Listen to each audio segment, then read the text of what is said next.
저는 누군가를 사랑하고 관계 맺는 게 인생에서 되게 중요한 영역을 차지하는데요. 만나다 보면 상대방 마음이 어느덧 좀 작아져 있고, 식어버린 것 같아서, 음, 그 원인을 나 스스로에게서 좀 찾게 됩니다. 내가 더 노력했더라면 괜찮았을까? 이런 자책을 하게 되는데요. 이런 집착하는 마음 때문에 불안해지고, 가끔은 스스로를 잃는 것 같은 느낌마저 드는데, 이런 제 마음은 어떻게 좀 다스리면 좋을까요? 삶에서 사랑이 정말 중요하죠. 생각해 보세요. 사랑이 내가 상대방을 만났을 때 그 사람 보고 정말 당신을 사랑해요 이렇게 할 때 내 안에 있는 사랑을 주려고 당신을 정말 사랑해요 이렇게 하는 것 같은지, 아니면 나한테 사랑이 필요해서 내가 사랑이 받고 싶어서 당신을 사랑해요 라고 말하는 건지. 대다수의 사람들은 당신을 사랑해요, 사랑해요 이게 번역을 해야 돼요. 사랑을 받고 싶어요 예요. 나한테 사랑이 필요해요, 저한테 사랑 주세요 이 말이에요. 사랑해요, 사랑해요 이 말은 사랑해요인데, 번역을 잘하면 나한테 사랑이 필요해요, 나는 당신의 사랑이 필요해요, 나를 사랑해 주세요, 당신의 사랑으로 나를 채우고 싶어요 이 말이에요. 그러니까 그렇게 말하는 사람은 자기 내면에 사랑으로 가득 차 있을까요? 아니면 사랑이 없는 마음이 공허한 비어있는 상태일까요? 그렇죠. 그러니까 사랑이 없어요. 내 마음 안에는. 내 마음 안에 사랑이 없기 때문에 사랑해요, 사랑해요, 사랑해요 하면서 사랑으로 채우려고 하는 거예요. 내 안에 사랑이 없구나 하는 사실을 정직하게 보셔야 돼요. 내 안에 사랑이 없는데 어떻게 사랑을 줄 수 있습니까? 근데 나만 그러냐 하면 상대방도 비슷해요. 상대방도 사랑이 많은 사람은 사랑해요, 사랑해요 이렇게 하지 않아요. 그러니까 사랑해요의 말은 사랑 좀 주세요, 사랑 좀 주세요. 좋게 말하면 후원 받고 싶어 하는 거고요. 다르게 얘기하면 탁발하는 거예요. 좀 더 심하게 얘기하면 사랑을 구걸하는 거예요. 구걸하는 사랑을 해요. 대다수 사람들이 사랑해요 이 말은 사랑 좀 주세요 예요. 사랑이 없다는 거예요. 그러니까 사랑이 없는 사람이요, 내가 사랑이 없으면 귀신같이 사랑이 없는 사람을 만나게 돼요. 그게 나도 모르게 그렇게 서로 통해요. 서로 첫눈에 반할 가능성이 매우 높아요. 나도 사랑이 없고 그도 사랑이 없어요. 그런데 각자가 사랑을 달래요.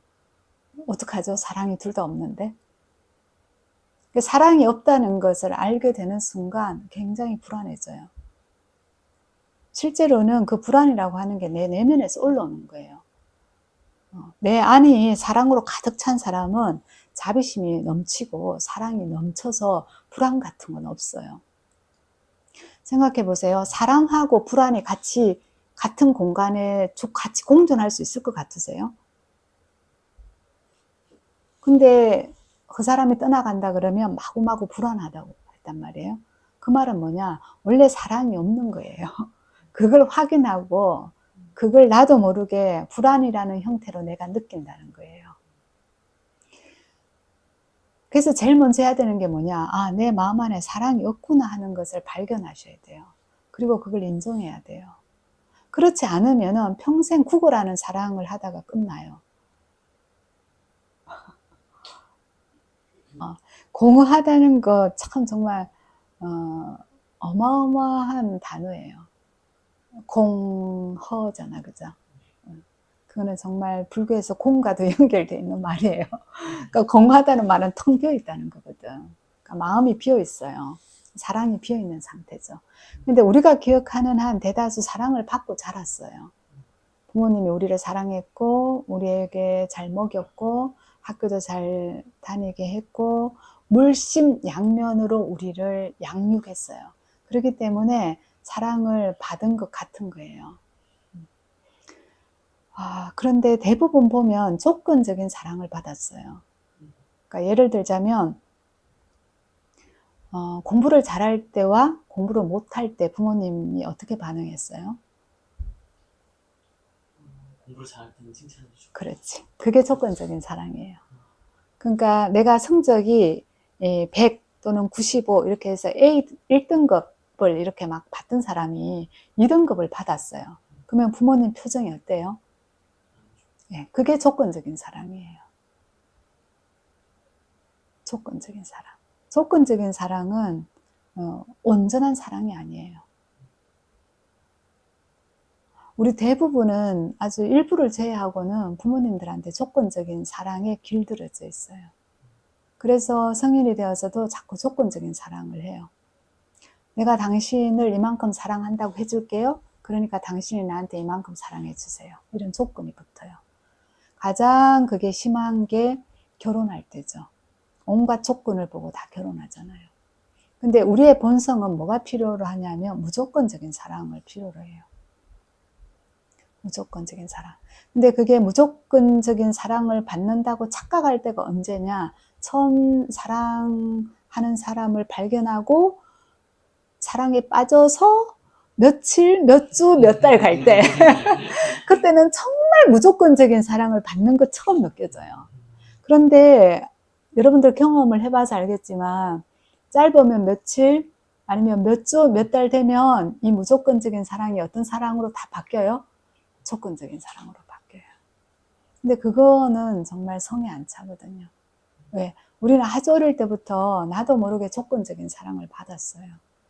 예를 들어서 저 같은 경우에는 아버지 어머니에게 사랑을 엄청 많이 받은 것처럼 그렇게 인식되고 살았지만 알고 보면 우리 집에서 계속 내려오는 문화는 아들로 태어났더라면이에요.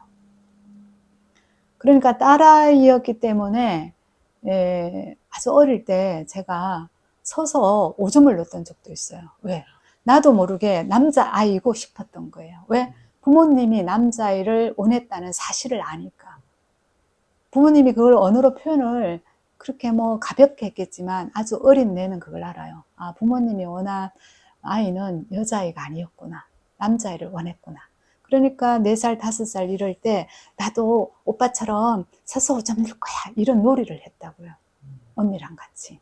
그래서 우리 내면에 있는 성품은 무조건적인 사랑을 받기를 원하거든요. 그래서 자꾸 그걸 갈구해요. 더 중요한 것은 그렇게 조건적인 사랑으로 우리 성품이 오염됐다 보니까 늘 힘들어요, 사실은. 그래서 어떻게 해야 되는가? 사실은 부처님께서 깨닫고 보니까 우리 내면에 다 불성이 있다 이렇게 표현을 했거든요. 근데 그 불성이라고 하는 성품 중에 하나가 자비심 아니겠어요? 그러니까 원래는 자비심, 사랑으로 채워져 있는데 우리가 그것을 발견을 못했을 뿐이라고 부처님께서 얘기를 한 거예요. 그래서 그것을 발견하는 하나의 방법으로 부처님은 명상을 한 거예요. 그래서 명상을 해서 원래 네 성품을 봐라라고 하신 거예요. 그러니까 조건화되어 있는 사랑이 전부인 줄 알고 그것에 빠져가지고 계속 그런 사랑을 하려고 하지 말고 네 내면에 있는 무조건적인 사랑이 네 안에 있어. 그걸 발견해 라고 하는 게 부처님의 가르침이거든요. 그래서 내가 연인관계에서 사랑이 실패할 때마다 괴로울 때마다 자기 내면을 봐야 돼요. 아, 지금 내 내면에 사랑이 있나 없나 정직하게. 아, 내한테 사랑이 없구나. 근데 있는 사랑은 조건적인 사랑이구나. 이런 상태로 연인관계를 맺는다는 것은 나에게도 불행하고 그에게도 그 사람에게도 불행한 일이구나. 그러면 나는 이런 조건적인 사랑을 하지 않아야겠구나. 무조건적인 사랑을 해봐야겠구나.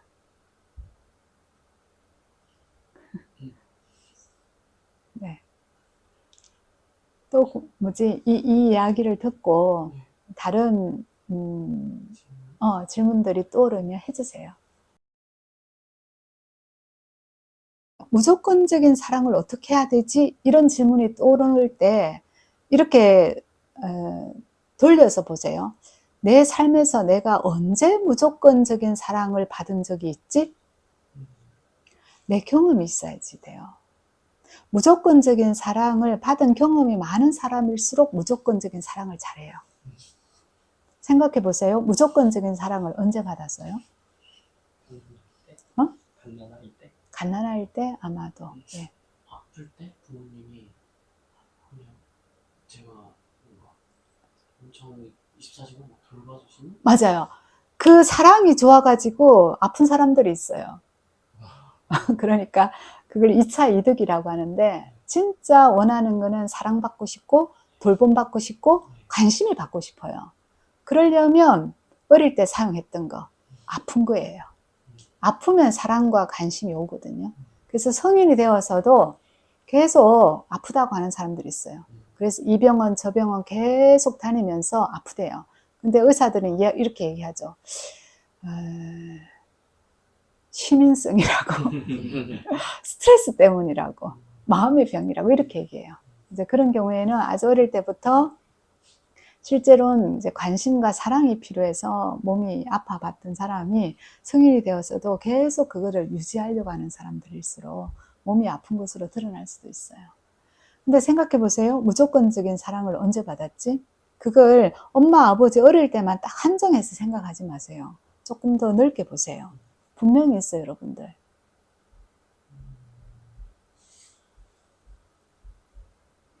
여러분들 산소 어때요? 공기.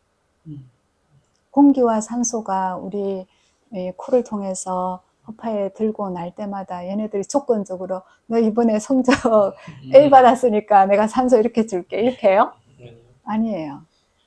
그러면 약간 자연적으로 들었어요. 그렇죠. 햇살이 우리한테 조건적으로 햇살을 주나요? 너는 나쁜 짓을 많이 하고 너는 성격장애고 너는 문제가 있으니까 햇살은 안 줄 거야 이래요? 그렇지 않잖아요. 그러니까 소위 말해서 자연이라고 하는 이 환경은 항상 무조건적으로 우리한테 줘요. 베풀고. 근데 우리는 자연에 대해서 감사함을 잃어버리고 그것에 대해서 가치를 잘 모르잖아요. 뭐 요즘 최근에 애완동물 많이 키우잖아요. 고양이든 개든. 얘네들을 우리가 심하게 학대를 하지 않는 한 얘네들은 우리를 무조건적으로 사랑해요. 그런 사랑을 받았어요, 사실은. 그래서 그것을 되살려서 내가 이 사람을 만나서 사랑한다면 이미 받은 것을 무조건적으로 주자. 제가 최근에 봤던 드라마 중에 참 재밌게 본 게 나의 해방일지라는 드라마예요. 거기서 보면 여자 주인공이 과거의 연애를 경험하고 마지막으로 결심해요. 그냥 있는 걸 다 퍼주겠다. 그리고 그가 떠나더라도 오케이. 그런데 마지막에 물론 떠나간 줄 알았던 연인이 다시 돌아오기도 하지만 그녀가 여자 주인공이 말하기를 행복으로 가득 찼다고 하잖아요. 자기 내면이 사랑으로 가득 찼다고. 그것을 우리는 발견해야 돼요. 봉사로 갔을 때 노인들한테 내가 기대하는 게 있었어요, 없었어요? 없었어요. 그렇죠. 그런데 연인을 만나면 기대하는 게 있어요, 없어요? 많아요. 그렇지, 그 차이예요. 내가 사람을 만나서 뭘 기대하는지를 봐야 돼요. 자, 기대한다는 거는 나한테 이미 있다는 거예요, 없다는 거예요? 그래서 내 안에 뭐가 텅 비어 있는 것 같은지, 뭐가 공허한지를 정확하게 봐야 돼요. 그래서 어떤 사람을 만났을 때 어떤 사람은 기대하게 되고 어떤 사람은 기대하지 않죠. 봉사하러 가갖고 그 사람한테 기대하지 않아요. 할머니, 할아버지한테는 기대하지 않죠. 그러니까 실망도 없어요. 근데 친구를 만나, 연인을 만나면 나도 모르게 기대해요. 그 중에 가장 강력한 기대가 뭐냐? 사랑해 주세요. 예요. 내가 당신에게 이렇게 사랑한다고 말할 테니까 나를 사랑해 주세요. 그 말은 내 안에 사랑이 없다는 거죠. 요걸 다른 말로 아주 쉬운 얘기로 사랑이 결핍되어 있다. 애정 결핍이다. 이렇게. 네, 맞아요. 그래서 애정이 결핍되어 있다는 걸 정직하게 인정하고 보고 나서 사람을 만나서 그것에 대해서 출발해야 돼요. 없으면 없는 줄 알고 쌓아가면서 쌓은 만큼 주고 쌓은 만큼 주고. 근데 이제 우리가 수행을 하다 보면 내면이 원래 사랑과 자비심으로 꽉 차 있다는 걸 발견하게 돼요. 그러면 더 이상 구걸하지 않습니다.